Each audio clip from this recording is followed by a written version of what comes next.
사랑하고 축복합니다. 진심으로 사랑하고 축복합니다.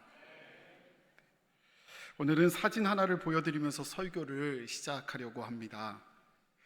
오래전 어느 책에서 읽었는지도 정확히 기억은 나지 않는데요, 가상 고객 제도라는 제도에 대해서 읽은 적이 있습니다. LG, 지금은 LG라고 하는데 예전에는 골드스타, 금성사라고 했던 것 같아요. 기억하시죠? 모르는 척 하시기 있깁니까? 금성사 다 아시잖아요. 이 금성사에 가상 고객 제도가 있었답니다.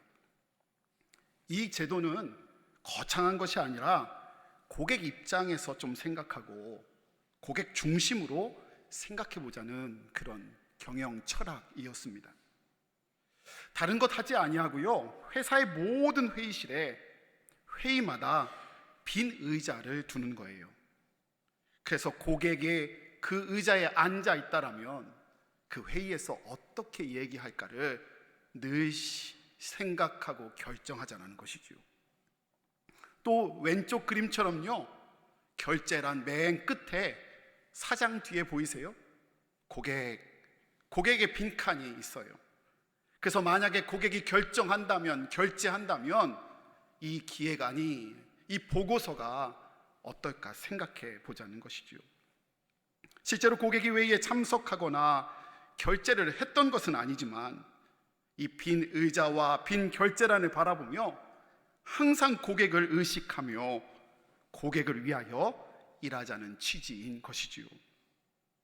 고객을 상대로 이윤을 추구하는 이 기업도 이처럼 24시간 고객을 의식하려 애쓰는데요, 하나님을 믿는다라고 말하면서 천지를 창조하신 하나님, 만유의 구세주 되신 우리 주님을 의식하지 않는다면, 혹은 그분의 빈자리를 두지 않는다면 이것은 올바른 믿음, 올바른 목회라 말할 수 없을 것입니다.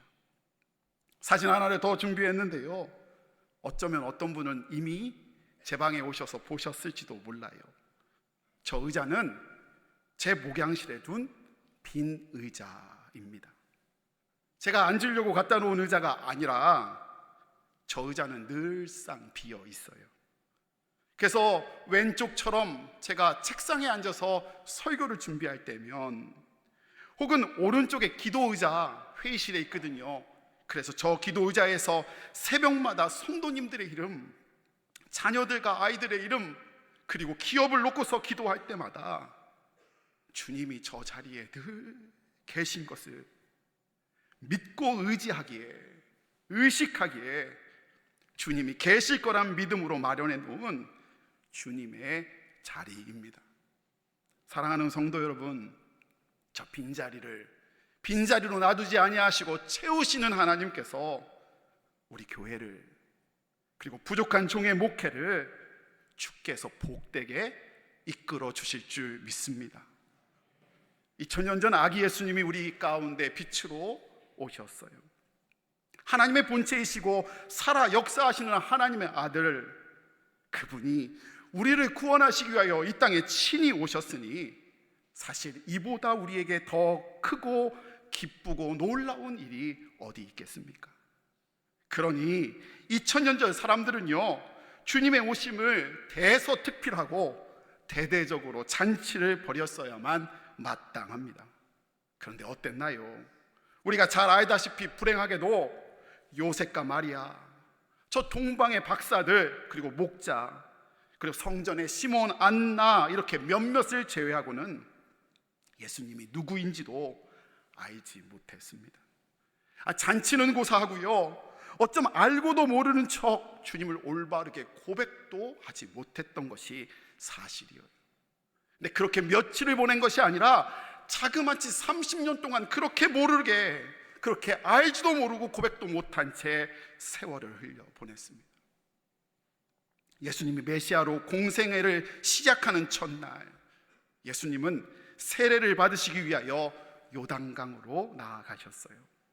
근데 그렇게 나아가셨을 때 이미 그 요단강에는 큰 인파가 몰려 있었는데요, 그 많은 사람들 중에 예수님을 주님으로 알아보는 사람은 단 한 사람도 없었습니다. 딱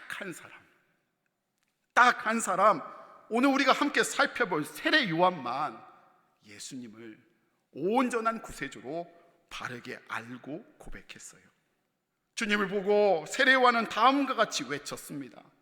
요한복음 1장 29절의 말씀이에요. 우리 한 목소리로 함께 읽습니다.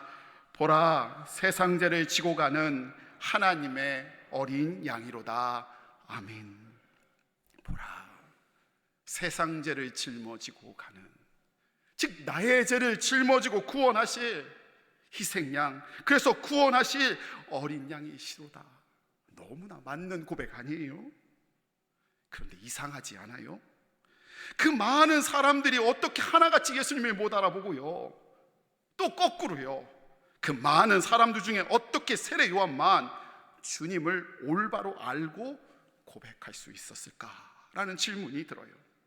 여러분, 첫째로요, 세례 요한은 그렇게 자기가 고백할 수 있었던 이유에 대해 다음과 같이 스스로 밝히고 있어요. 그 내용이 33절과 34절에 등장하는데요, 33절은 제가 읽겠습니다. 우리 34절의 말씀은 함께 읽도록 하겠습니다. 나도 그를 알지 못하였으나 나를 보내어 물로 세례를 베풀라 하신 그이가 나에게 말씀하시되 성령이 내려서 누구에게든지 머무는 것을 보거든 그가 곧 성령으로 세례 베푸는 이인 줄 알라 하셨기에 내가 보고 그가 하나님의 아들이심을 증언하였노라 하니라. 아멘. 나도 그를 알지 못하였으나, 무슨 말이지요? 세례 요한도 몰랐어요. 근데 어떻게 알았냐? 그 뒤에 나를 보내어 물로 세례를 베풀라 하신 그이가 누구시지요? 하나님이요. 하나님이 말씀해 주셔서 그가 그렇게 옳게 고백할 수 있었다라고 말하고 있는 거예요. 스스로가 아니라 말씀해 주시는 하나님으로 인하여 그렇게 고백할 수 있었다 말하는 것이지요. 바꿔서 이렇게도 말할 수 있나요? 세례 요한이 하나님의 말씀을 귀 기울였기 때문에, 하나님의 말씀을 들었기 때문에 그렇게 고백할 수 있었다라고 바꿔서 말할 수 있나요? 여러분, 상상해 보세요. 지금 요한 앞에 많은 인파들이 있습니다. 많은 사람들이 있어요. 그러면 어떻겠어요? 소리도 여러 소리가 있었을 거예요. 요한을 찾아오면서 환호하는 사람도 있었을 것이고요, 이런저런 웅성웅성하는 말도 있을 것이고요, 이런저런 말로 가득한 게 지금 요한 앞이에요. 근데 그 많은 인파 가운데요, 요한은요 그 소리, 환호, 웅성웅성에 귀 기울이는 것이 아니라 누구요? 하나님의 말씀을 경청했다고요. 그것을 들었기 때문에 그분 찾아오시는 예수님이 우리를 살리러 오신, 우리의 죄를 짊어진 어린 양 예수인 것을 알 수 있었다는 거예요. 요한은 그 많은 소리들보다 하나님의 말씀에 경청한 것이지요. 여러분, 듣는 것 가리키는 한자어가 여러 개가 있지만 저는 문과 청이 대표적으로 있다라고 생각해요. 아이고, 목사님 또 이거 한자 시간도 아니고 이거 뭐지? 이러실 수 있어요. 근데 저는요, 대표적으로 들을 문과 들을 청이 있다라고 생각해요. 들을 문은 어떤 뜻이냐? 무엇이든 들리는 대로 그냥 듣는 게 문이에요. 들을 문. 그래서 대표적인 단어가 소문일 거예요. 소문은 어떻지요? 사실 상관없어요. 그냥 말해요. 들리는 대로 말하고요, 전달해요. 과장되고 사실이 아니어도 상관없이 그냥 전하는 게 소문이라고요. 그래서 들리는 대로 들어요. 근데 이에 반해 들을 청은 어떤 뜻이냐? 들리는 것들 중 필요한 것, 중요한 것에 귀 기울여 듣는 게 청이에요. 제가 제일 좋아하는 단어 중에 하나는 경청. 즉 뜻을 정해서 다른 소리 아니라 그 소리를 세심하게 듣는 것, 경청이 들을 청이라는 거죠. 여러분 묻겠어요. 여러분은 들리는 대로 들으세요? 아니면 중요한 것, 필요한 것에 귀 기울여 들으시나요? 여러분은 어떤 분이세요? 참 신기한 건 들리는데, 별거 아닌데 그게 더 재밌지 않아요? 소문이 전화해서 얘기하는 게, 그런 거는요 작게 말하는데도 크게 들려요. 있잖아 권사님, 이게 얼마나 크게 들리는 줄 알아요? 들리는 대로 듣고 사는 사람이 있어요. 그러나 정말 중요한 것에 귀 기울여 듣는 사람이 있어요. 그거 사실 아니야. 주님은 이 순간에도 나를 사랑하시고 주님은 여전히 나와 함께 하신다라는 정말 중요한 말씀에 듣는 사람, 세상이 어떻게 말하는 소문에 흔들리는 사람이 아니라 주님이 하시는 말씀에 귀 기울여 경청하는 사람. 여러분 다시 묻겠어요. 여러분 주님의 말씀을 들리는 대로 듣고 사시나요?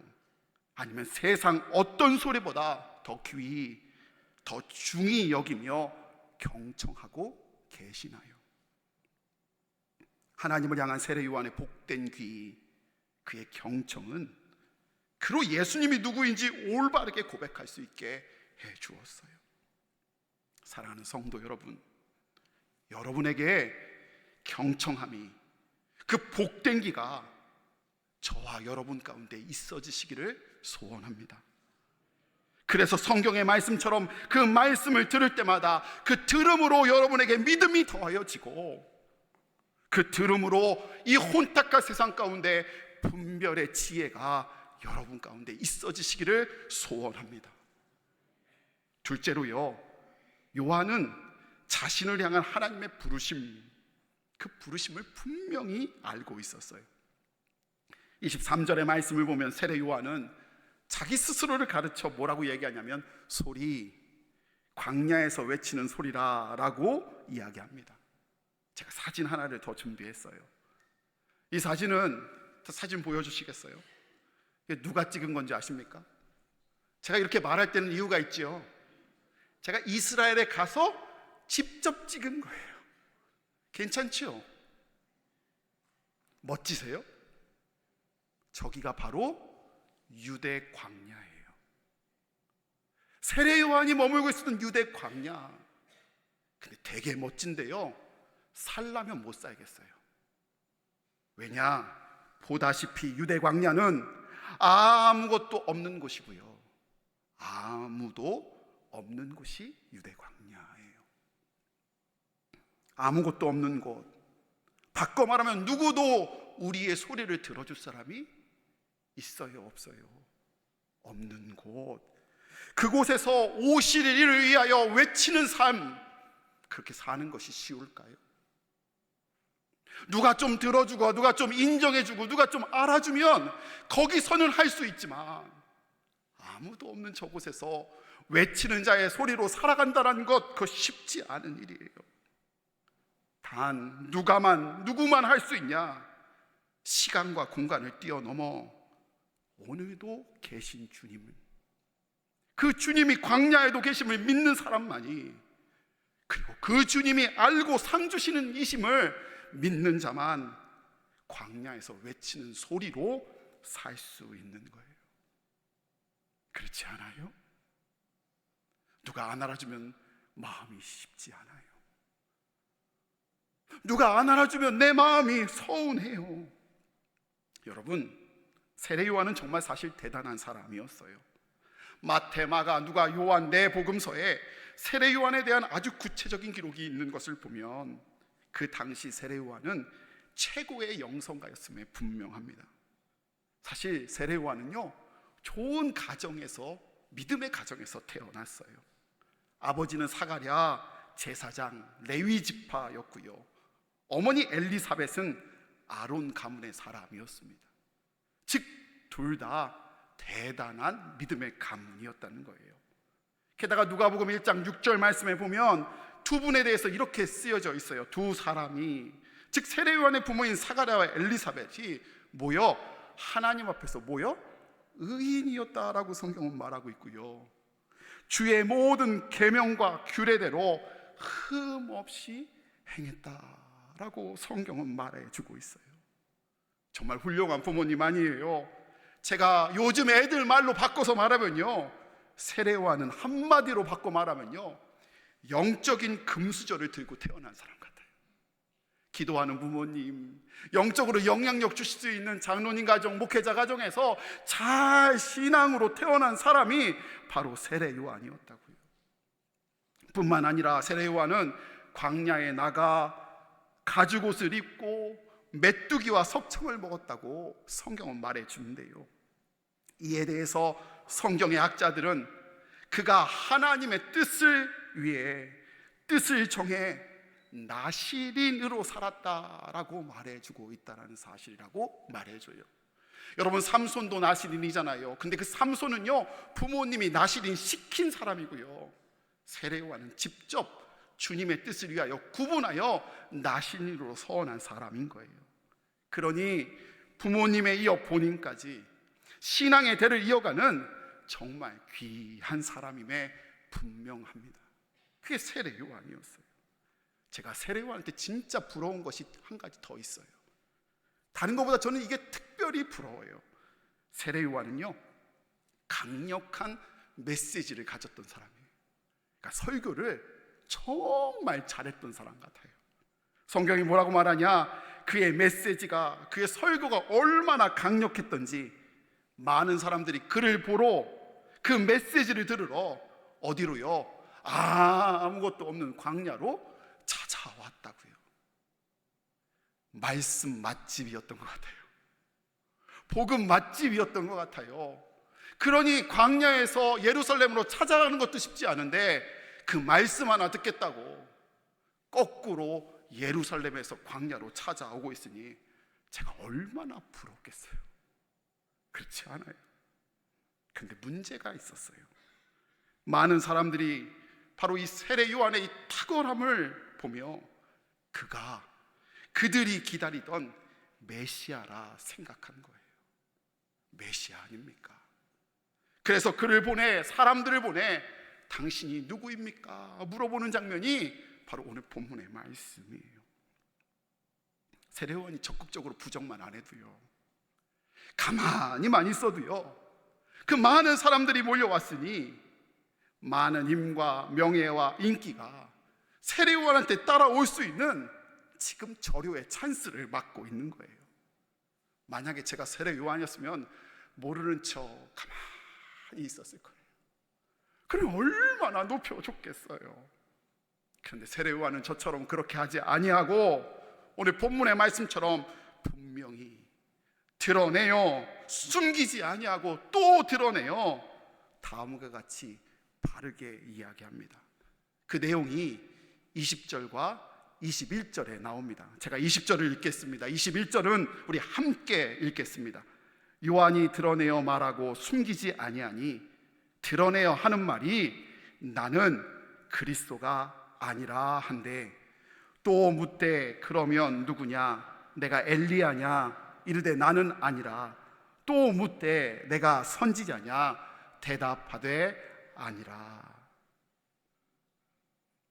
나는 그리스도도 아니요, 나는 엘리야도 아니요, 나는 선지자도 아니다. 세례 요한은 아니다, 아니다, 아니다를 거듭 대답했어요. 자신의 영향력이, 자신의 인기가 그 정도라면 자신을 인정해주고 추종해는 그들 앞에서 살짝 들쓸 수도 있는데, 흥분할 수도 있는데, 세례 요한은 한사코 아니다, 아니다, 아니다 라고 드러내고 분명히 숨기지 아니하고 강조하여 대답하고 있는 거예요. 여러분, 이렇게 물어볼 수 있지 않아요? 왜 세례 요한은 그렇게도 아니다, 아니다, 아니다를 거듭 이야기했을까요? 자신의 인기를 거부하면서 아니다를 분명하게 왜 드러내면서 말했을까요? 이 이유를 붙잡고서요, 말씀 준비하면서 기도하는데 한순간이 생각이 났어요. 들어보세요. 어린 시절 저는 어머님 손을 잡고 주일 저녁 예배, 수요 기도회를 다녔어요. 그것만 다닌 게 아니라 새벽 기도회도 다니고 금요 기도회도 다녔어요. 그때는 그냥 금요 기도회가 아니었지요. 뭐였지요? 금요 철야 기도회였어요. 잘 아시네요. 정말 밤을 새우며 새벽까지 기도했던 것 같아요.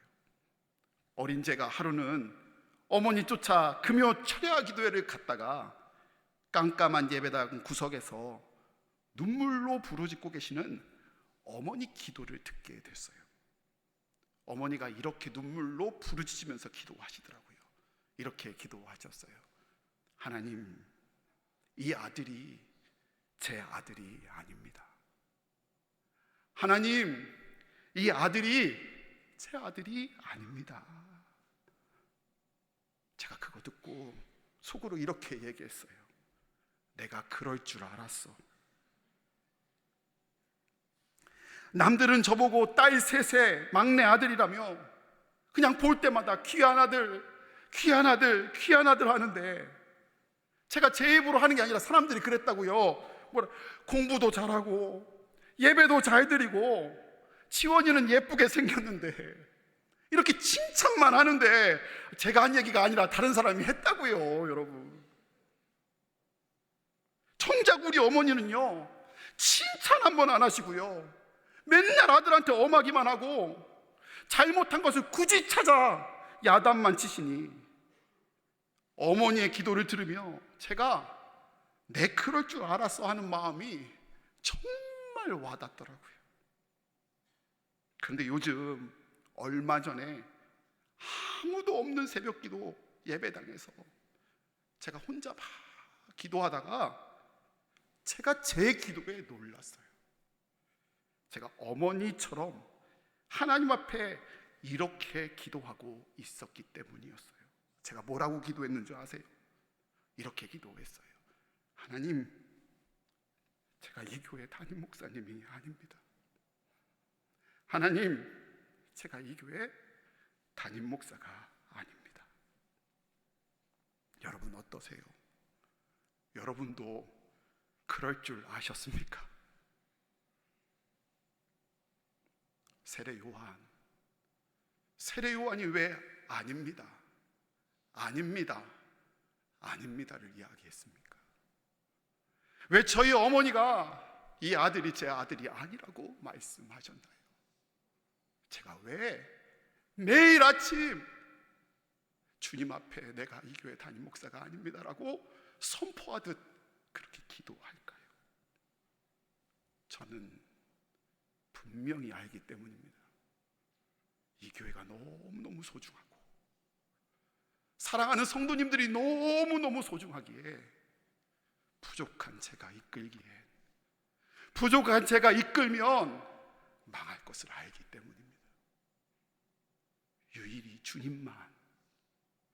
주님이 역사하셔야 복되고 잘되고 선하게 인도하실 것을 믿고 알기에 아닙니다, 아닙니다, 아닙니다를 기도한 것입니다. 내가 아니라 주님의 자리가 드러나야 가정이, 그리고 이 땅이 구원받으며 회복되며 살 것을 알기에 그리 기도한 것입니다. 사랑하는 제주중앙의 성도 여러분, 앞으로 돌아가 볼까요? 여러분 심령과 삶 속에 하나님 자리가 있으세요? 여러분에게는 하나님의 결제란이 있으신가요?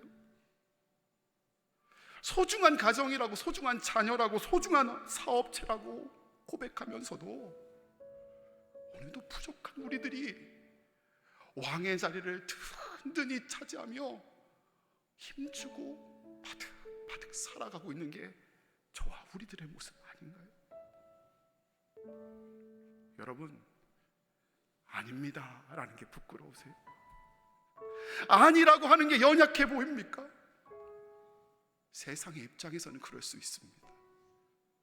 그러나 우리 대신 주님이 그 자리를 대하시면, 우리 대신 주님이 그 자리를 이끄시면 그것은 부끄러운 것이 아니라 복된 일인 줄 믿습니다. 사랑하는 우리 교회에, 여러분의 가정에, 일터에, 자녀들에게, 아니 길거리와 자동차에도 주님의 자리가 있기를 원합니다. 우리가 주님을 최종 결제자로 모실 때에, 우리가 그분의 말씀에 청종하며 나아갈 때, 우리가 이끄는 가정이 아니라, 우리가 양육하는 자녀들이 아니라 하나님이 세우시는 교회, 하나님이 이끄시는 가정, 하나님이 양육하는 자녀가 될 줄 믿습니다. 그런 은혜가 우리 제주중앙 가운데, 여러분 가운데 넘쳐나시기를 예수님 이름으로 축원을 드립니다.